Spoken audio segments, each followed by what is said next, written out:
স্থানে তার টিম সহ অবস্থান নেন এবং আমাদের যে প্রথমে মিস কারেন পেটুলা স্টেফালো, যিনি একজন গায়ানা রিপাবলিকের নাগরিক, এবং আমাদের কাছে তথ্য আছে এই মহিলা ইতিপূর্বেও তার নিজ দেশে একবার এই মাদক বহনের কারণে আটক হয়েছিলেন এবং তিনি তার নিজ দেশ গায়ানা থেকে জিএফকে কানাডা, জিএফকে আমেরিকার একটি ফ্লাইটে নিউ ইয়র্কে যাওয়ার সময় তিনি মাদকসহ আটক হন এবং তিনি 3.5 বছরের জেল খেটেছেন এবং তিনি বিপুল পরিমাণ জরিমানা দেওয়ার সম্মুখীন হন।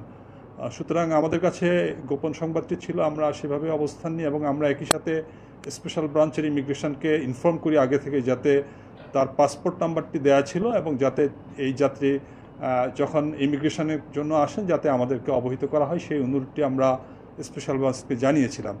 এবং সেই মোতাবেক যাত্রী যখন অন অ্যারাইভাল ভিসার জন্য আসে তখন স্পেশাল ব্রাঞ্চ আমাদেরকে অবহিত করে। তবে যাত্রীর ছবি যেহেতু পূর্বে থেকেই আমাদের কাছে ছিল, আমরা যাত্রী বিমান থেকে নামার পরপরই আমরা ফলো করতে থাকি।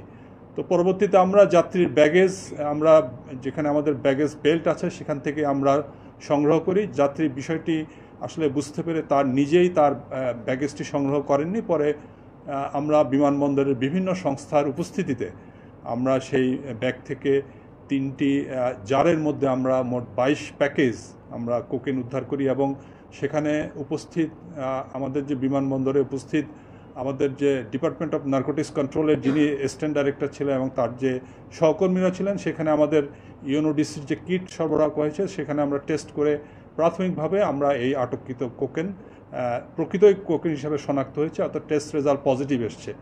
আমি আসলে যেটা বলতে চাই যে আমরা আসলে কাস্টমস বিভাগ বা জাতীয় রাজস্ব বোর্ড শুধুমাত্র রাজস্বই আদায় করি না। আপনারা জানেন যে আমরা প্রতিনিয়তই রাজস্ব দিয়ে যাচ্ছি, আমরা প্রতিনিয়তই ভ্যাট দিচ্ছি, আমরা আয়কর দিচ্ছি। আমরা আমদানি পর্যায়ে আসলে আমাদের আমদানিকারকরা যে আমদানি শুল্ক পরিশোধ করেন, পরবর্তীতে কিন্তু ভোক্তা হিসেবে সেগুলো আমরাই কিন্তু পরিশোধ করে থাকি। সুতরাং জাতীয় রাজস্ব বোর্ড শুধু রাজস্বই আদায় করে না, জাতীয় রাজস্ব বোর্ড আমাদের জন্য যেটাকে আমরা ট্রেড ফ্যাসিলিটেশন বা শিল্পের সহায়কের জন্য নানা রকম ফ্যাসিলিটি বা নীতি সহায়তা তৈরি করে। যেমন যদি বলা যায় যে বাংলাদেশে আজকাল আপনারা জানেন যে মোটর গাড়ি সংযোজন হচ্ছে, বাংলাদেশে আজকাল মোটর সাইকেল সংযোজন হচ্ছে, বাংলাদেশে স্মার্টফোন সংযোজন হচ্ছে। এগুলি কিন্তু আমরা বিভিন্ন ধরনের কর ছাড় দিয়েছি, অর্থাৎ একটি মোবাইল ফোন সম্পূর্ণ বা তৈরি অবস্থায় যে পরিমাণ কর পরিশোধ করতে হয় আমদানি স্টেশনে, একটি যদি মোবাইলের পার্টস যারা আমদানি করেন তাদেরকে অনেক কম শুল্ক পরিশোধ করতে হয়। সুতরাং মোটা দাগে যদি বলা যায় যে আসলে কাস্টমস বিভাগ রাজস্ব আদায় করছে, যাদের আমাদের যে ব্যবসার প্রসার বা ট্রেড ফ্যাসিলিটেশনের জন্য নীতি সহায়তা তৈরি করছে। আর আজকের দিনে আমরা যে কাজটি করেছি এটাকে আমরা বলি প্রোটেকশন অফ দ্য সোসাইটি। আপনারা জানেন যে এই বিপুল পরিমাণ মাদক যদি আমাদের বাংলাদেশে প্রবেশ করতো তাহলে যে মাদকের যে অভিশাপ বা আমাদের যে যুব সমাজ মাদকাসক্ত হচ্ছে দিন দিন, সেটা থেকে নিশ্চয়ই আমরা ভালো কিছু করতে পারি বলে আমরা বিশ্বাস করি এবং আমরা আপনাদের সমর্থন চাই। আমাদের এই ভালো কাজগুলো অর্জনগুলো আপনারা আপনাদের মিডিয়ায় প্রচার করবেন। এখন যদি আপনাদের যদি কোনো প্রশ্ন থাকে আপনারা করতে পারেন। ধন্যবাদ। জি, না এটা অবশ্যই আপনি ঠিক বলেছেন যে একদম যাত্রী যখন এটা বুকিং লাগেজ ছিল, হোল্ড লাগেজ যেটাকে আমরা বলি, অবশ্যই সে দেশে স্ক্যানিং হয়ে ঢোকার কথা। আসলে প্রত্যেক দেশই তার নিজস্ব আইনে চলে। যেমন আপনি যদি দুবাই থেকে 5 কেজি গোল্ড নিয়ে ওঠেন, সেখানে কিন্তু সেই কর্তৃপক্ষ সে বিষয়ে আপনাকে যদি ইনভয়েস থাকে, আপনি সেটা বৈধভাবে ক্রয় করেছেন, তাহলে কিন্তু তারা প্রশ্ন করবে না। সেটা হয়তো তার দেশের মানে ব্যবসা বাণিজ্য পোষণের জন্য সে সেই ধরনের নীতি প্রণয়ন করে। তবে বিশ্বব্যাপী মাদক অবশ্যই একটি নিষিদ্ধ পণ্য। এই বিষয়ে আমরা প্রয়োজনে আমরা বাংলাদেশে যে এয়ারলাইন্সের অফিস আছে তাদেরকে আমরা চিঠি লিখব। এই বিষয়ে যদি তাদের কাছে আরও যদি সুনির্দিষ্ট কোনো ভিডিও বা কোনো তথ্য থাকে, নিশ্চয়ই সেটা ইতিমধ্যে আমরা যেহেতু মামলা দায়ের করেছি, এটি নিশ্চয়ই তদন্ত কর্মকর্তার জন্য সহায়ক হতে পারে। বিদেশি নাগরিক যাকে আপনারা ধরেছেন, মানে ওই দেশে আসলে সে মাদক মানে দেখেন উনি এটা আসলে তদন্ত শেষে বলা যাবে। যেমন আমরা যতটুকু জানতে পেরেছি এই যাত্রী প্রথমে ব্রাজিল থেকে দোহায় এসছেন, তারপর দোহা থেকে তিনি ট্রানজিট করে তিনি বাংলাদেশে এসছেন। সুতরাং তিনি তার দেশ থেকেও কিন্তু বোর্ডিং হননি। সুতরাং হয়তো ধারণা করা যেতে পারে যে এই যেটি আমি আগেই বলেছি, এই মহিলা যেহেতু ইতিপূর্বেই মাদক বহনের কারণে তিনি দণ্ডিত হয়েছেন, তাহলে হয়তো ধারণা করা যেতে পারে যে তিনি কোনো মাদক চোরাচালানি চক্রের সাথে প্রত্যক্ষভাবে জড়িত। তবে যেহেতু আমরা ফৌজদারি মামলা দায়ের করেছি, আজকে তদন্ত হবে, তদন্ত সংস্থার তদন্তে আশা করি প্রকৃত সত্যটা উঠে আসবে।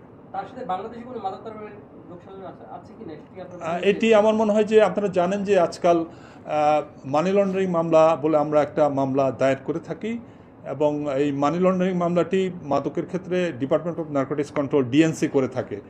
আজকে সকালে তাদের কর্মকর্তাদের সাথে আমাদের কথা হয়েছে, তারা উপস্থিত হয়ে বেশ কিছু তথ্য সংগ্রহ করেছেন এবং যে মোবাইল ছিল সেগুলি থেকে বেশ কিছু তথ্য সংগ্রহ করেছেন। আশা করি মানে কোর অর্গানাইজেশন হিসেবে মাদকদ্রব্য নিয়ন্ত্রণ অধিদপ্তর এই বিষয়ে অধিকতর তদন্ত করবে এবং তারা এই বিষয়ে অনুসন্ধান করে, যদি অনুসন্ধানে অভিযোগ প্রমাণিত হয় বাংলাদেশে যদি এ বিষয়ে কোনো কেউ ব্যক্তি বা সংস্থা যদি জড়িত থাকে, আমি আশা করি তারা এই বিষয়ে মানি লন্ডারিং মামলা দায়ের করতে পারেন।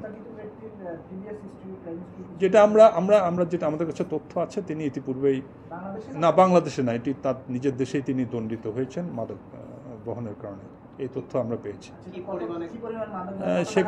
সেখানে প্রায় 2 থেকে 3 কেজির মতো। আজকের অভিযানে তো আমাদের আর্থিক মূল্য এটা মিনিমাম আমরা কম করেই বলছি 130 কোটি টাকা। আজকে যেহেতু আমাদের 8 কেজি 660 গ্রাম কোকেন আটক হয়েছে, তার বাজার মূল্য মিনিমাম 130 কোটি টাকা। বাংলাদেশের যে মাদকের যে বাজার, মানে এখানে কোকেনের মানে ব্যবহার আছে কি? কোকেনটা আসলে আমরা যতটুকু জানি এটা উচ্চবিত্তের জন্য ব্যবহার্য, হ্যাঁ, সুতরাং এটার যে বাজার মূল্য এটা আসলে সর্বসাধারণের জন্য না, এটা আমরা ধারণা করতে পারি।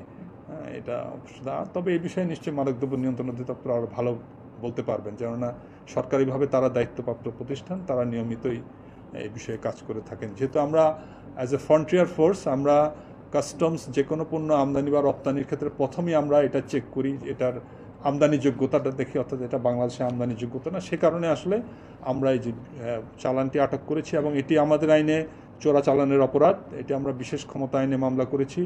এছাড়া মাদকদ্রব্য নিয়ন্ত্রণ আইনেও কিন্তু একজন কাস্টমস কর্মকর্তাকে মাদকদ্রব্যের ক্ষেত্রে বিনা পরোয়ানায় তল্লাশি করার ক্ষমতা দেওয়া হয়েছে। তো আমরা বিশেষ ক্ষমতা আইন এবং মাদকদ্রব্য যে নিয়ন্ত্রণ আইনের 2018 যে প্যানাল অ্যাকশন আছে সেই ধারা উল্লেখ করে আমরা মামলা দায়ের করছি।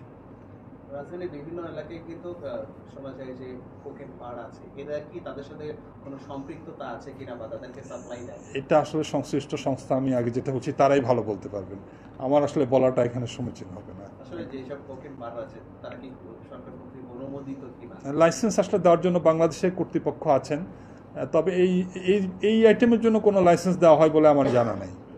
আপনি তো জানেন আমাদের হয়তো কিছু লিকার বা ওয়াইনের জন্য সীমিতভাবে লাইসেন্স দেওয়া হয়। জি, আটক করা হয়েছে। জি, না, তিনি প্রাথমিকভাবে স্বীকার করেননি, তবে যেহেতু এখানে মানে সার্কামস্টেন্সিয়াল এভিডেন্স যেটা আছে, তিনি যেহেতু যে লাগেজটি আমরা আটক করেছি সেখানে তার লাগেজ ট্যাগ নাম্বার আছে, সেটা তার টিকিটের সাথে সঙ্গতিপূর্ণ, আমাদের যে যাত্রী ম্যানিফেস্ট আছে সেখানে তার নাম আছে। তো সুতরাং আমার মনে হয় যে আমরা যে পরিমাণ আলামত আটক করেছি, জব্দ করেছি বা আমরা তদন্তকারী সংস্থার নিকট হস্তান্তর করেছি, তাতে এই মামলার তদন্ত শেষে এই মাদক বহনকারীর আসলে আমার মনে হয় না যে আইনের আওতায় থেকে তিনি ছাড় পাবেন।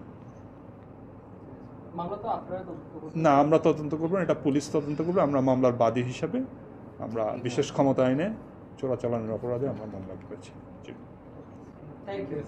Thank you. হ্যাঁ।